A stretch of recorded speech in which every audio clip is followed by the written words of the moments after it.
so we're going to continue with the coolant flush. This is everything you're going to need, and this is a sample of the coolant that was in here. I took it a few days ago, and one thing I do want to mention is you're going to want to put 1 or 2 of these depending on how dirty it is.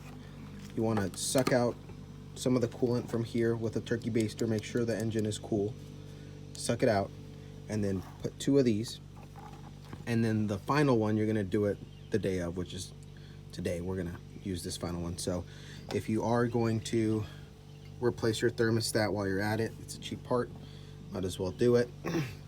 You're going to need the thermostat gasket, and you're also going to need some RTV just to seal it in there. So the goal is, if we take out the radiator fluid and it's that dark, we want to get it as close to this as possible. So that's going to be the whole process. We have these flush plus cleaner, 3 of them. Over thermostat, we have our gasket, and we also have this RTV's instant gasket, so it really adds to it. And then of course the correct coolant for your vehicle. Mine is this one here. It is meant for Toyotas, older Toyotas, since mine's a 91. This will work. So make sure you check your owner's manual to really know what you're gonna need. All right guys, now it's time for the radiator flush. What I'm gonna do is I'm gonna check this here. We just finished the oil change, and I'm gonna check it to see if there's any pressure. There's not too much pressure, which is good. It's not too hot. I'm gonna check the cap, kind of feel it. It's kind of warm, but it's not too bad. I'm gonna give it a little bit more time. Meanwhile, I'm going to look for the drain plug. It should be right under here. And I'm gonna show you where it is. It took me about 15 minutes to find it because it's kind of difficult. It's gonna be right under here. So if this is the front of the vehicle and you're looking at it, it's gonna be on your right side, right under. So we're gonna go down. If this is the steering stabilizer, you're gonna go right above where the bar is, and you'll be able to see it right here. That right there, it's hard to see when you're under the car, but as you can see from my camera, it's perfect. You can see it right there, and you can unlock it. It goes through the frame, the front frame of the vehicle. Just be careful, put something under, like a bucket or something, to catch all of it. I'm gonna get kind of a wide bucket here to catch it, and then once it starts pouring, then I'll use one of these buckets. I'm not too concerned if it's clean or not, because I'm not gonna pour it back in. All right, so it's right here. It's a little spout here. I said I was gonna unscrew it, but I'm just gonna twist it towards me. All right, and as I start unscrewing it, you're gonna start seeing that it's opening up. All right, and I highly recommend getting one of these and putting cardboard down. You'd use the same cardboard as before, but you don't want this to spread or just like let it go everywhere. It'll be a bad idea. It's bad for the environment. So I put some cardboard down, at least it sucks it up. All right, the next thing we're gonna do is this fill reservoir. We're gonna empty it out. I've already done that. I just used a turkey baster because I'm gonna flush it a couple times. I have some distilled water that we're gonna use. We're gonna pour it in here. But before I do that, right here is the thermostat. And thermostat basically regulates how much coolant will go into the engine. We don't want it to regulate because we don't want it to get too hot. We're just gonna take it off and screw it back on, and then we'll replace the thermostat. We wanna make sure, if you do this step, and if you're doing like a super flush, make sure that when you take off the thermostat, you know which way it goes. Okay, so we moved it out of the way there. And we're just gonna take this off.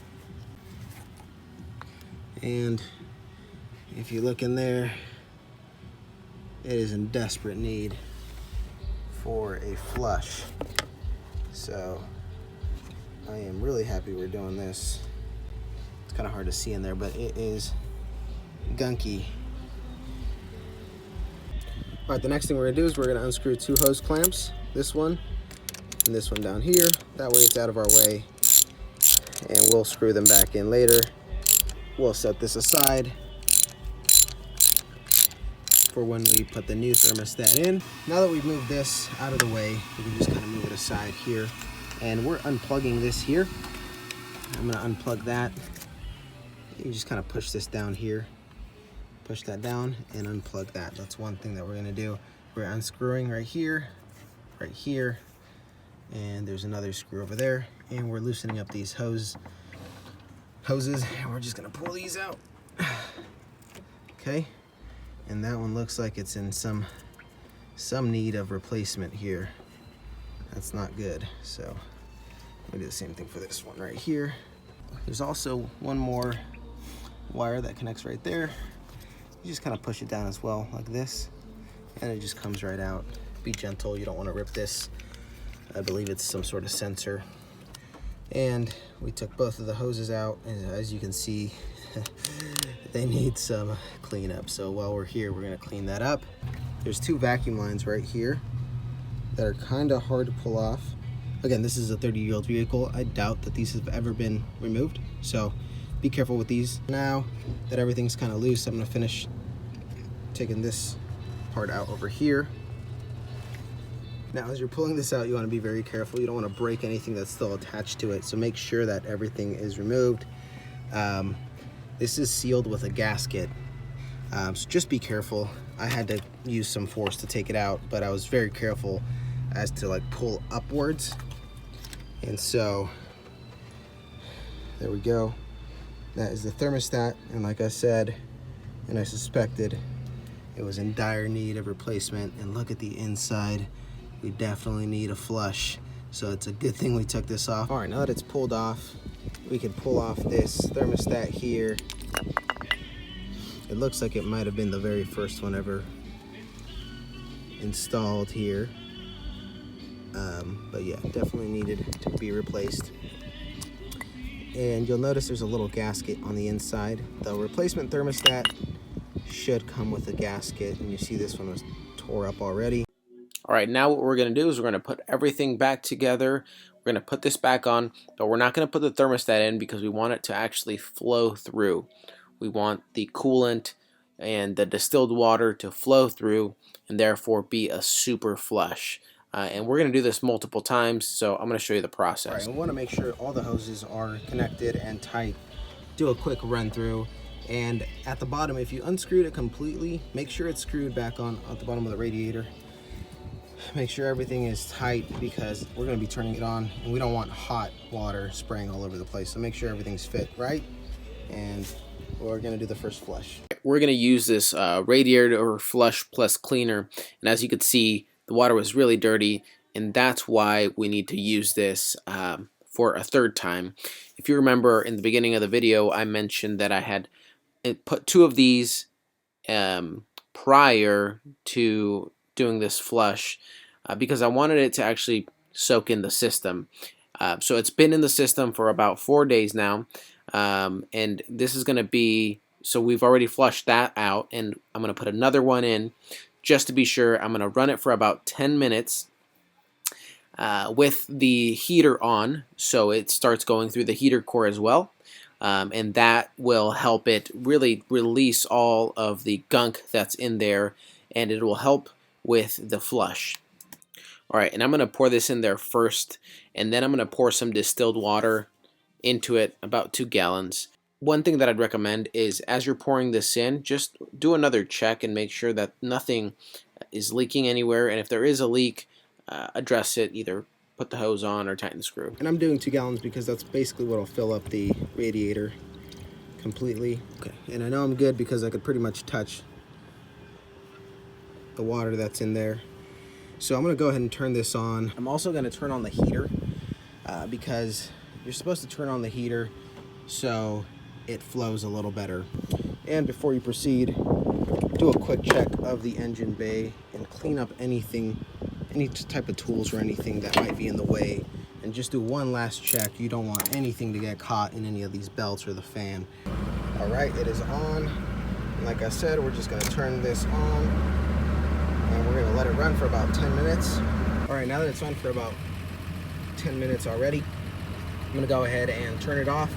Now we're going to flush it out again. All right, and once again, we're going to unscrew it from the bottom. It kind of sprays all over the place, and that's why I like this pan here. Catches almost everything, and the cardboard catches the rest. But look at that. It is still coming out pretty murky. So we're gonna do probably 3 more flushes. We can open this up here a little bit and let it finish flowing through. Kind of squeeze this here, squeeze around. And if you see like a little bit of leaks around, that's okay. I mean, we didn't fully put the gasket in or anything like that, so just be aware of that. All right, now that it's completely drained, I have it in these 2 buckets. And then after I'm done with the buckets, I put them in these empty containers, and then I'm gonna take it to the hazardous waste here in my local county. So do that. Don't just throw this away. This is very bad for the environment. Do your part. Okay, so I've already filled on 1 gallon, and this is the 2nd gallon that I'm filling up here. We're going to power it on, let it run for about 5 or so minutes, and then flush it. And like I said, I think I'll probably have to do it a couple more times because it was looking pretty dirty. All right, 5 or so minutes have passed, so I'm gonna go ahead and turn this off. And I'm gonna show you something that I'm kind of concerned about.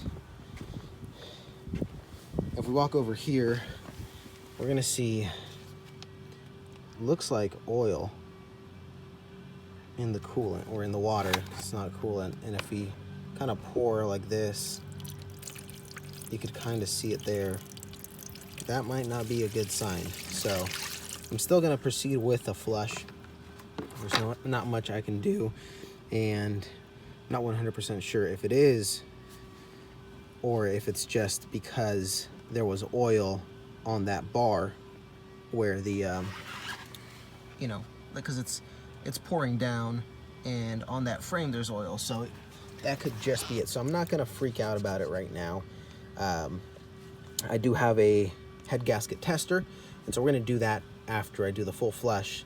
Then I'm gonna test the head gasket, and I'm gonna see if it does change color, and I'll show you how to do that too. Now that the engine is off, I'm gonna give it about a minute or so, and I am going to flush it out again. So this will be so we did the first one with the original coolant, the second one already, and now this is our 3rd flush. So we might have to do 1 or 2 more if it continues to come out really dark. Probably one of the hardest things that's been about this process is loosening and tightening this up. So I've given up. I've gotten some sort of like pliers, some pointy pliers, and not too pointy, but I'm slowly loosening that up. And just be careful because it does splash all over the place. So this is probably the hardest part out of this whole process. And you just gotta kind of loosen it up. And like I said, it sprays all over.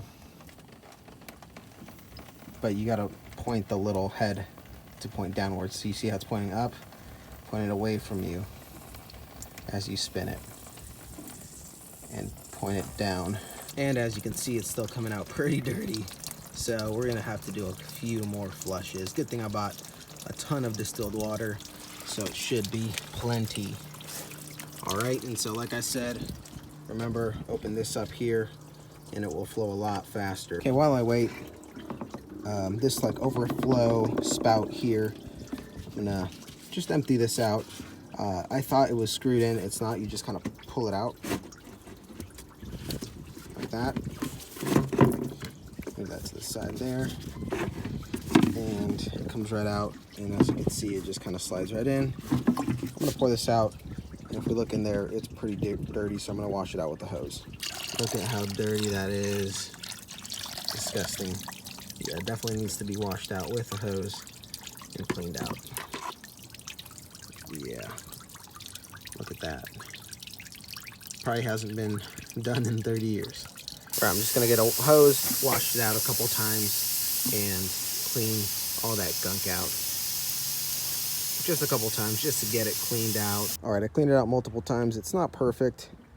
As you can see, there's still stuff in there, but it's much better. And to install it back, you just kind of fit it in there, let it sit, and then just kind of push down with force, and it's good.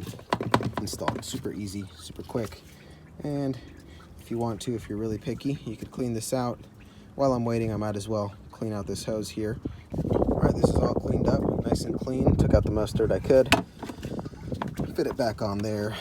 It looks like it's just trickling now, so I'm just gonna go ahead and tighten it up and refill it again with distilled water, 2 gallons. All right, you guys know the drill now. I'm gonna fill it up, flush it, fill it up, flush it. I'm gonna do it until it comes completely clean, and I'm not gonna film the rest until I pour in the coolant. I flushed this about 12 times. And these are just a few samples that I wanted to show you. This is the first one. Look at how dirty and disgusting that was. This was the next one, and that one was after several flushes, and that one right there is how it should look. So look at that difference. Beautiful. All right, started cleaning up these hoses, and look at this one. If you look really closely, it's got a bunch of gunk right there. So I'm gonna start cleaning that out. I'm really glad I did, because this was all gunky. All these were gunky. I cleaned those out as much as I could with a wire brush. And this one down here is very gunky. So I'm gonna clean this out, and then I'm gonna put all the hoses back on. Now, if you are gonna replace the thermostat while you are in here and doing the full coolant flush, I highly recommend getting, or you need one of these, which is a little gasket. It's gonna sit here. All right, we are all ready to install this now. If you remember, when we took this out, we had a really bad or older thermostat in there, and it had a little gasket. So we're gonna put that back in there. And the way that the thermostat's gonna go is this way. So this small part right here, this top part is gonna go where the hose goes, like that. And I'm gonna put some just gasket all around there. We're gonna seat it in there. All right, and you will want to add a thick continuous bead all around here. And I'm gonna do it over here, and then we're gonna bolt this on. We're gonna let it sit for about an hour before we put any sort of coolant in there, and let it sort of heal.